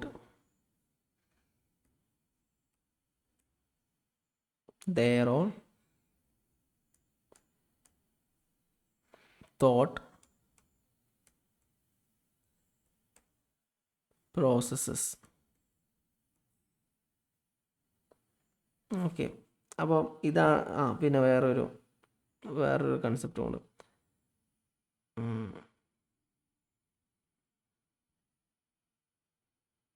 okay, ഇത്ര തന്നെ. ഇത് 2 കൺസെപ്റ്റുകളാണുള്ളത്, അബ്സ്ട്രാക്റ്റ് തിങ്കിങ് അതുപോലെ മെറ്റാകോഗ്നിഷൻ. ഇങ്ങനെയുള്ള കൺസെപ്റ്റുകളാണ് ഇതുള്ളത്. അപ്പോൾ ഇത് പ്രധാനപ്പെട്ട ഒരു തിയറിയാണ്, ഇമ്പോർട്ടൻ്റ് ആണ്. ഇവിടെ നമ്മൾ പഠിച്ചത് ജീൻ പിയാഷെയുടെ തിയറി ഓഫ് കോഗ്നിറ്റീവ് ഡെവലപ്മെൻ്റ് ആണ്. ഇത് കുട്ടികൾ മുതൽ എങ്ങനെ ഇൻ്റലക്ച്വൽ ഗ്രോത്ത് എങ്ങനെ ഉണ്ടാവുന്നു എന്നാണ് ഈ തിയറിയിൽ എന്ത് ചെയ്യുന്നത്, വിശദീകരിക്കുന്നത്. ഇവിടെ ശരിക്ക് നമ്മൾ ഇതിൽ മനസ്സിലാക്കാനുള്ളത് ഇദ്ദേഹം പറഞ്ഞ പ്രധാനപ്പെട്ട 2 കൺസെപ്റ്റുകളാണ്. ഇദ്ദേഹം പറയുന്നത് കുട്ടികളെന്ന് പറഞ്ഞാൽ ജസ്റ്റ് എന്തല്ല, ഒരു കുട്ടി കുറച്ചറിയുന്ന ഒരു മിനി അഡൾട്ട് അല്ല കുട്ടികൾ എന്ന് പറയുന്നത്. മുതിർന്ന ആളുകൾക്ക് ഒരുപാട് ഇൻഫോർമേഷൻ ഉണ്ടായിരിക്കും, കുട്ടികൾക്ക് കുറച്ചറിയുള്ളൂ എന്ന് പറഞ്ഞിട്ട് നമ്മൾ കുട്ടികളെ മിനി അഡൾട്ട് എന്ന് വിളിക്കാൻ പറ്റില്ല. കുട്ടികൾ എന്ന് പറഞ്ഞാൽ ലിറ്റിൽ സയൻറ്റിസ്റ്റ് ആണ് എന്ന് പറഞ്ഞിട്ടാണ് ഇവരെന്ത് ചെയ്യുന്നത്, വിശദീകരിക്കുന്നത്. പിന്നെ ഒരാളുടെ കോഗ്നിറ്റീവ് ഡെവലപ്മെൻറ്റിന് വ്യത്യസ്ത സ്റ്റേജുകൾ ഇദ്ദേഹം വിശദീകരിക്കുന്നുണ്ട്. കുട്ടികളുടെ കാലഘട്ടമാണ് ഇദ്ദേഹം വിശദീകരിക്കുന്നത്. ഫൈനൽ സ്റ്റേജ് പിന്നെ മരണം വരെ എന്ത് ചെയ്യാൻ പറ്റും, പറയാൻ പറ്റും എന്ന് പറഞ്ഞു. അതിൽ ഫസ്റ്റ് സ്റ്റേജ് എന്ന് പറഞ്ഞാൽ എന്താണ്, 4 സ്റ്റേജുകളുണ്ട്. ഒന്ന് sensory motor stage, pre operational stage, concrete operational stage, 4 formal operational stage. അതിൽ സെൻസറി മോട്ടോർ സ്റ്റേജ് എന്ന് പറഞ്ഞാൽ അത് 0 വയസ്സ് മുതൽ 2 വയസ്സ് വരെയാണ് ഈ കാലഘട്ടം വരുന്നത്. കോൺക്രീറ്റ് പ്രീ ഓപ്പറേഷണൽ സ്റ്റേജ് എന്ന് പറഞ്ഞാൽ സെൻസറി മോട്ടോർ സ്റ്റേജാണ് 0 വയസ്സ് മുതൽ 2 വയസ്സ് വരെ. പ്രീ ഓപ്പറേഷണൽ സ്റ്റേജ് 2 വയസ്സ് മുതൽ 7 വയസ്സ് വരെയാണുള്ളത്. കോൺക്രീറ്റ് ഓപ്പറേഷണൽ സ്റ്റേജ് 7 വയസ്സ് മുതൽ 11 വയസ്സ് വരെയാണുള്ളത്. പിന്നെ 11 വയസ്സ് മുതൽ എന്താണ് എബോ ആണെന്ത് 11 പ്ലസിനെയാണ് എന്ത് പറയാം, ഫോർമൽ ഓപ്പറേഷണൽ സ്റ്റേജ് എന്ന് പറയുന്നത്. ഇതിന് ഓരോന്നിനും ഓരോ സവിശേഷതകൾ പറഞ്ഞു. സെൻസറി മോട്ടോർ സ്റ്റേജിൽ നമ്മൾ സെൻസസ്, അതുപോലെ ആക്ഷൻസ്, പഞ്ചേന്ദ്രിയങ്ങൾ സെൻസ് ചെയ്യാനും പ്രവർത്തിക്കാനൊക്കെ കഴിയും. പ്രീ ഓപ്പറേഷൻ സ്റ്റേജിൽ നമ്മൾ പറഞ്ഞു സിംബൽസ് വെച്ചിട്ട് കാര്യങ്ങൾ മനസ്സിലാക്കാൻ സാധിക്കും. അതുപോലെ കോൺക്രീറ്റ് ഓപ്പറേഷൻ സ്റ്റേജ് എന്ന് പറഞ്ഞാൽ നമുക്ക് കാണാനും തൊടാനും കഴിയുന്ന കാര്യങ്ങൾ മാത്രമേ മനസ്സിലാക്കാൻ പറ്റുള്ളൂ. അബ്സ്ട്രാക്റ്റ് ഫോർമൽ ഓപ്പറേഷൻ സ്റ്റേജിൽ നമുക്ക് അബ്സ്ട്രാക്റ്റ് കൺസെപ്റ്റുകളെ മനസ്സിലാക്കാൻ പറ്റുമെന്ന് പറഞ്ഞു. അപ്പോൾ ഇവിടെ ഇതിൽ സെൻസറി മോട്ടോർ സ്റ്റേജിൽ ഫസ്റ്റ് നമ്മൾ പറഞ്ഞു ഒബ്ജക്റ്റ് പെർമനൻസ് ഇതിൻ്റെ ഒരു പ്രധാനപ്പെട്ട പ്രത്യേകതയാണ്. ഒബ്ജക്റ്റ് പെർമനൻസ് എന്ന് പറഞ്ഞാൽ വസ്തുക്കൾ മുന്നിൽ നിന്ന് മാറിക്കഴിഞ്ഞാലും മറച്ചു വെച്ച് കഴിഞ്ഞാലും മുന്നിലുണ്ട് എന്ന് മനസ്സിലാക്കുന്നതിനാണ് ഇത് പറയാം ഒബ്ജക്റ്റ് പെർമനൻസ് സ്റ്റേജ് എന്ന് പറയാം. അതേപോലെ സെൻസറി മോട്ടോർ സ്റ്റേജ് ഫസ്റ്റ് സ്റ്റേജാണ് പറയുന്നത്. സെൻസറി മോട്ടോർ സ്റ്റേജിൻ്റെ രണ്ടാമത്തെ പ്രത്യേകത ഗോൾ ഡയറക്റ്റഡ് ബിഹേവിയർ, എന്തെങ്കിലും ഉദ്ദേശിച്ചുകൊണ്ട് പ്രവർത്തിക്കാനുള്ള കഴിവുണ്ടായിരിക്കും. അതായത് ശബ്ദം കേൾക്കാൻ വേണ്ടിയിട്ട് കിലുക്കുന്നതാണ്.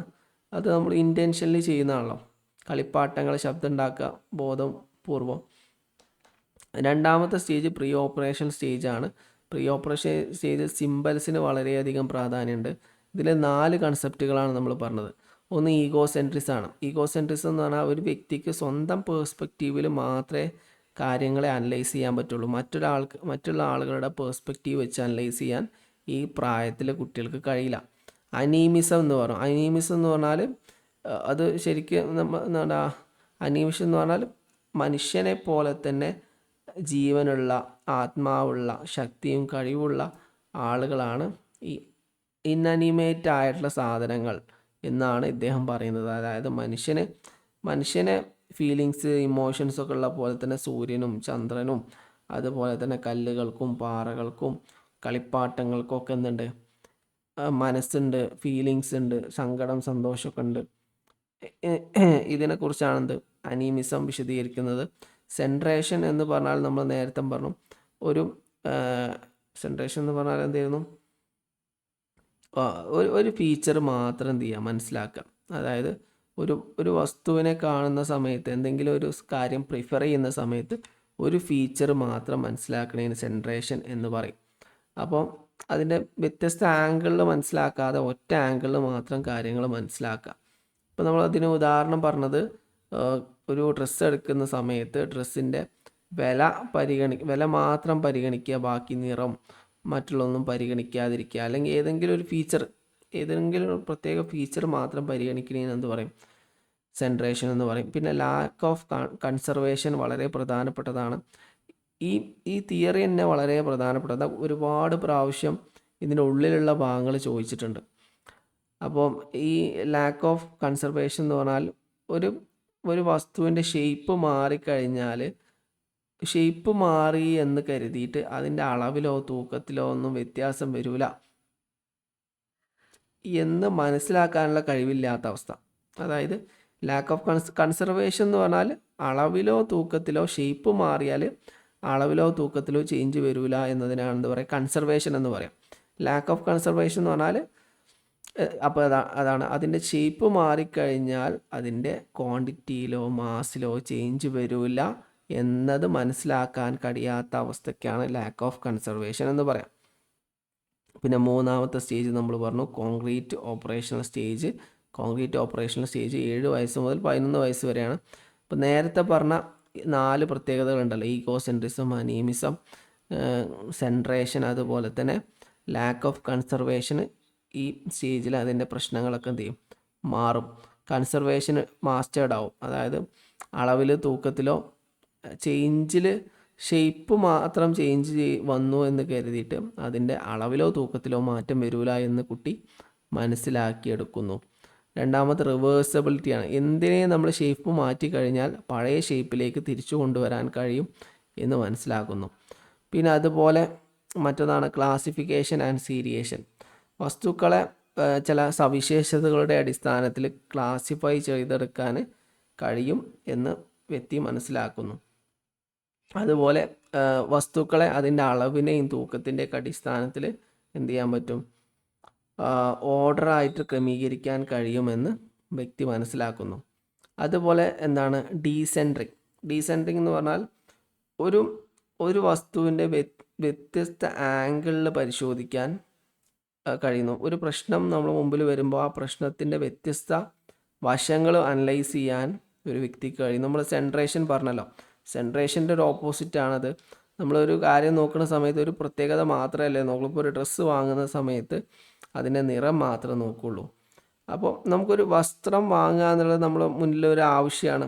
ആ ആവശ്യത്തിന് നമ്മൾ അതിൻ്റെ എല്ലാ ആംഗിളുകളും പരിശോധിക്കാതെ ഒരു വശം മാത്രം പരിശോധിച്ചിട്ട് നമ്മളൊരു സാധനം വാങ്ങുന്നതിന് സെൻട്രേഷൻ എന്ന് പറയും. അതിൻ്റെ എല്ലാ ആംഗിളുകളും പരിശോധിച്ചിട്ട് നമ്മളൊരു കാര്യം ചെയ്യുന്നതിന് ഡീസെൻട്രേഷൻ എന്ന് പറയും. ഒരു വീട് വെക്കുക എന്ന് കരുതാം. വീട് വെക്കുമ്പോൾ സെൻട്രേഷൻ എന്ന് പറഞ്ഞാൽ നമ്മൾ എന്ത് ചെയ്യണം, നമ്മൾ പൈസ മാത്രം പരിഗണിച്ചുകൊണ്ട് ചെറിയ ഒരു വീട് വെച്ചു. അപ്പോൾ നമ്മുടെ അടുത്ത് കുറച്ച് പൈസയേ ഉള്ളൂ. അപ്പോൾ നമ്മൾ കടം വാങ്ങാതെ എന്ത് ചെയ്തു, ഒരു വീട് വെച്ചു. ഓക്കെ. ഇനി ഡീസെൻട്രേഷൻ എന്ന് പറഞ്ഞാൽ നമ്മൾ അതിൻ്റെ ആ വീട്ടിലുള്ള ആൾക്കാരുടെ എണ്ണം, അവരുടെ ആവശ്യങ്ങൾ, അതുപോലെ നമ്മളെ ഫാമിലി ബാക്ക്ഗ്രൗണ്ട്, നമ്മളെ ജോലി, ഇതൊക്കെ കൺസിഡർ ചെയ്തുകൊണ്ട് നമ്മളൊരു വീട് വെക്കുമ്പോൾ അത് ഡീസെൻട്രിങ് ആണ്. അതായത് വ്യത്യസ്ത പേഴ്സ്പെക്റ്റീവിലൂടെ ഒരു കാര്യത്തെ നോക്കിക്കാണാനാണ് ഇതുകൊണ്ട് ഉദ്ദേശിച്ചത്. അപ്പോൾ ഇതാണ് ഡീസെൻട്രേഷൻ. ഇനി നമുക്ക് നമ്മളെ ചോദ്യത്തിലേക്ക് പോവാം. ഇതിൽ 4 ഓപ്ഷൻസാണ് പറഞ്ഞിട്ടുള്ളത് അല്ലേ. Option A emergence of logical thought. Option B dealing with abstraction and as well as reality. ഓരോന്നും നമുക്ക് നോക്കാം. Emergence of logical thought. Emergence of logical thought നമ്മൾ പറയുകയാണ് ഏതിലാണ്, കോൺക്രീറ്റ് ഓപ്പറേഷണൽ സ്റ്റേജിൽ വരുന്നതാണെന്ത്, ലോജിക്കൽ തോട്ടൊക്കെ വരുന്നത്. Okay. Emergence of logical thought അതിൽ വരുന്നതാണ്. പിന്നെ രണ്ടാമത്തെ വന്ന് dealing with abstraction as well as reality. Abstraction as well as reality നമ്മൾ പറഞ്ഞു ഓപ്ഷൻ 4 അല്ലേ. Abstract thinking, abstraction of reality അതിൽ വരുന്നതാണ്. പിന്നെ നമ്മൾ അടുത്തത് പറഞ്ഞത് learning to represent the world internally. Learnings to represent the world internally, അത് ശരിക്ക് പ്രീ ഓപ്പറേഷണൽ സ്റ്റേജിലാണ് അത് വരുന്നത്. ഓക്കെ. അത് ഇൻറ്റേർണൽ റെപ്രസെൻറ്റേഷനൊക്കെ ഒരു വസ്തുവിനെ നമ്മൾ നേരത്തെ പറഞ്ഞല്ലോ, സിമ്പിൾസ് ഉപയോഗിച്ചുകൊണ്ട്, സിമ്പിൾസ് വേർഡ്സൊക്കെ ഉപയോഗിച്ചുകൊണ്ട് നമുക്ക് ഇൻറ്റേർണലി എന്ത് ചെയ്യാൻ പറ്റും, ഒരു വസ്തുവിനെ റെപ്രസെൻറ്റ് ചെയ്യാൻ പറ്റും. പിന്നെ അടുത്തത് morality judged in the terms of consequences. അത് ഇതിൽ വരുന്നതല്ല. അപ്പോൾ ഓപ്ഷൻ എ ബി സി അതാണ് അതിൻ്റെ ആൻസറായിട്ട് വരുന്നത്. എ ബി സി ആണ് ഓപ്ഷൻ വരുന്നത്. ഇതിൽ ഡി തെറ്റാണ്. ശരിക്കും ഡി വരുന്നത് ശരിക്ക് ഓപ്ഷൻ ഡി പറയുന്നത് ശരിക്കും അത് വേറെ ലോറൻസ് കേൾബർഗിൻ്റെ ഒരു തിയറിയാണ് ശരിക്കും. ഓക്കെ. അത് നമുക്ക് അടുത്ത നെക്സ്റ്റ് അത് പഠിക്കുന്ന സമയത്ത് അത് വിശദീകരിക്കാം. അത് ജസ്റ്റ് ലോറൻസ്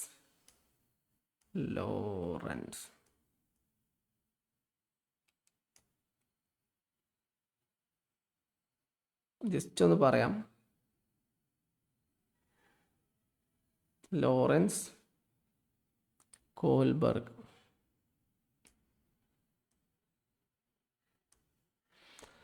ഇവിടെ നമ്മൾ എന്താണ് ഒരു കാര്യം ജഡ്ജ് ചെയ്യുന്നത് അതിൻ്റെ ഫിസിക്കൽ കോൺസിക്വൻസസ് നോക്കിയിട്ടാണോ അല്ലയോ എന്നതിൻ്റെ ബേസിലാണ് ഈ morality judge in terms of consequences.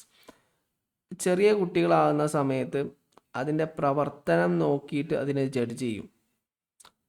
കുറച്ചും കൂടെ പ്രായമായി കഴിഞ്ഞാൽ കുട്ടികൾ അതിൻ്റെ കാരണം വെച്ചിട്ട് ജഡ്ജ് ചെയ്യും. ഫോർ സിമ്പിളായിട്ടൊരു ഉദാഹരണം പറഞ്ഞു. എൻ്റെ കയ്യിൽ നിന്ന് അറിയാതെ ഒരു കപ്പ് വീണ് പൊട്ടി. എൻ്റെ കയ്യിൽ നിന്ന് അറിഞ്ഞുകൊണ്ടും ഒരു കപ്പ് വീണ് പൊട്ടി. അപ്പോൾ ഒരു ചെറിയ കുട്ടിയാണെങ്കിൽ അതിനെ ജഡ്ജ് ചെയ്യൽ എങ്ങനെയാണ്? അതിനെ ഞാൻ ബോധപൂർവം ചെയ്തതാണോ അല്ലേ എന്ന് മനസ്സിലാക്കാതെ ഞാൻ പൊട്ടിച്ചു എന്ന് മനസ്സിലാക്കും. ഓക്കെ, അതിന് ഉദ്ദേശത്തോടെ ചെയ്തതാണോ അല്ലയോ എന്ന് മനസ്സിലാക്കാതെ ശരിക്ക് അതിൻ്റെ ഇൻറ്റൻഷൻ മനസ്സിലാക്കാതെ അതിൻ്റെ കോൺസിക്വൻസസിനെ വെച്ചിട്ട് എന്ത് ചെയ്യാണ് ഒരു കാര്യം ജഡ്ജ് ചെയ്യും. പക്ഷേ കുറച്ച് അഡൾട്ടാണെങ്കിൽ ആളുകൾ ജഡ്ജ് ചെയ്യൽ എങ്ങനെയൊക്കെ അതിൻ്റെ ഉദ്ദേശം വെച്ചിട്ടാണ്. ഞാനത് പൊട്ടിച്ചു, ഞാൻ ബോധപൂർവം പൊട്ടിച്ചതല്ല, അതിൻ്റെ ഉദ്ദേശം എന്തല്ല, അത് പൊട്ടിക്കുക എന്നതല്ല, അറിയാതെ സംഭവിച്ചതാണ്. അപ്പോൾ അതിൻ്റെ ഇൻറ്റൻഷൻ വെച്ചിട്ട് ഒരു വസ്തുവിനെ ജഡ്ജ് ചെയ്യാൻ പറ്റും, അതിനെ കോൺസിക്വൻസസ് വെച്ചിട്ട് ഒരു വസ്തുവിനെ ജഡ്ജ് ചെയ്യാൻ പറ്റും. അപ്പോൾ ഇത് ലോറൻസ് കെൽബർഗിൻ്റെ ഒരു തിയറിയാണ്, കുറച്ച് വിശാലമായിട്ട് പറയേണ്ട ഒരു തിയറിയാണ്. നമുക്ക് എന്ത് ചെയ്യാം, നെക്സ്റ്റ് ക്ലാസ്സിൽ പിന്നീട് ഒരിക്കൽ ഇതുമായി ബന്ധപ്പെട്ട ക്വസ്റ്റ്യൻ വരും, ആ സമയത്ത് നമുക്ക് ഡിസ്കസ് ചെയ്യാം. ഇന്നലെ നമ്മൾ ചർച്ച ചെയ്തതും ഇന്ന് നമ്മൾ ചർച്ച ചെയ്തതും വളരെ പ്രധാനപ്പെട്ട ഒരു ചോദ്യമാണ്, എപ്പോഴും ചോദിക്കുന്ന ചോദ്യമാണ്. എസ്പെഷ്യലി ഇന്ന് നമ്മൾ ഡിസ്കസ് ചെയ്ത ഭാഗം എപ്പോഴും ചോദിക്കുന്ന ചോദ്യമാണ്. അപ്പോൾ നന്നായി നോക്കുക. പിന്നെ ഇന്ന് നമുക്ക് ഈവനിങ്ങിൽ ഒരു സെഷൻ ഉദ്ദേശിക്കുന്നുണ്ട്, ഒരു സ്റ്റാറ്റിയുടെ സെഷനാണ്. അത് ശരിക്കും നിങ്ങൾക്ക് വേണ്ടിയിട്ടുള്ളതല്ല, നമ്മൾ ഒരു എക്സ്ട്രാ മറ്റൊരു കോഴ്സ് കൂടെ സൈക്കോളജിയുടെ സ്റ്റാറ്റിയുടെ ഒരു ക്ലാസ് കൊടുക്കുന്നുണ്ട്. അപ്പോൾ അവർക്ക് മീൻ മീഡിയം മോഡിൻ്റെ ഒരു ക്ലാസ് നടക്കുന്നുണ്ട്. അപ്പോൾ അതിൻ്റെ കൂടെ നിങ്ങൾക്കും എന്ത് ചെയ്യാം, ആക്സസ് തരാം. ഓക്കെ, അപ്പോൾ അതിൽ ബേസിക് ആയിട്ടുള്ള പ്രോബ്ലം കാര്യങ്ങളൊക്കെയാണ് വരിക. മീൻ, മീഡിയൻ, മോഡ്, അതെങ്ങനെയാണ് ആ പ്രോബ്ലം ചെയ്യുക എന്നുള്ളതൊക്കെയാണ് അതിൽ വരിക. ചിലപ്പോൾ എക്സാമിന് അങ്ങനെ ചോദിക്കാൻ സാധ്യത ഒന്നുമില്ല, പക്ഷേ മീൻ, മീഡിയം, മോഡ് എന്ന് പറഞ്ഞ കൺസെപ്റ്റ് ചിലപ്പോൾ ചോദിക്കാം. അപ്പോൾ അത് അറിഞ്ഞിരിക്കുന്നത് നല്ലതാണ്. അപ്പോൾ നമുക്ക് എന്ത് ചെയ്യാം, നിങ്ങൾക്ക് ഞാൻ ലിങ്ക് ഗ്രൂപ്പിൽ ഷെയർ ചെയ്യാം. 7:30 ക്ലാസ് ഉണ്ടായിരിക്കുക, മറ്റ് തടസ്സങ്ങളൊന്നും ഉണ്ടായില്ലെങ്കിൽ. അപ്പോൾ ബാക്കിയുള്ള കാര്യങ്ങൾ ഞാൻ ഗ്രൂപ്പിൽ അറിയിക്കാം. ആർക്കെങ്കിലും എന്തെങ്കിലും സംശയങ്ങളുണ്ടെങ്കിൽ ചോദിക്കാം.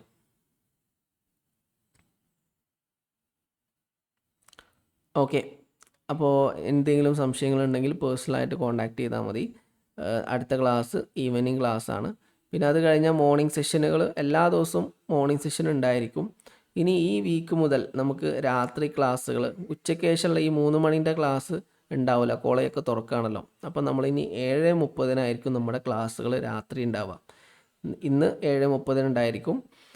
പിന്നെ നമുക്ക് ആഴ്ചയിൽ ഒരു 3 ക്ലാസ്സെങ്കിലും രാത്രി ഉണ്ടായിരിക്കും. ഈ മോർണിംഗ് സെഷൻ്റെ പുറമെ ഈവനിങ്ങിൽ ആഴ്ചയെങ്കിൽ ഒരു 3 അല്ലെങ്കിൽ 4 ക്ലാസ്സുകൾ പരമാവധി ഉണ്ടായിരിക്കും. അപ്പോൾ ഇന്നത്തെ ക്ലാസ് വൈൻഡപ്പ് ചെയ്യാണ്. പങ്കെടുത്ത എല്ലാവർക്കും നന്ദി.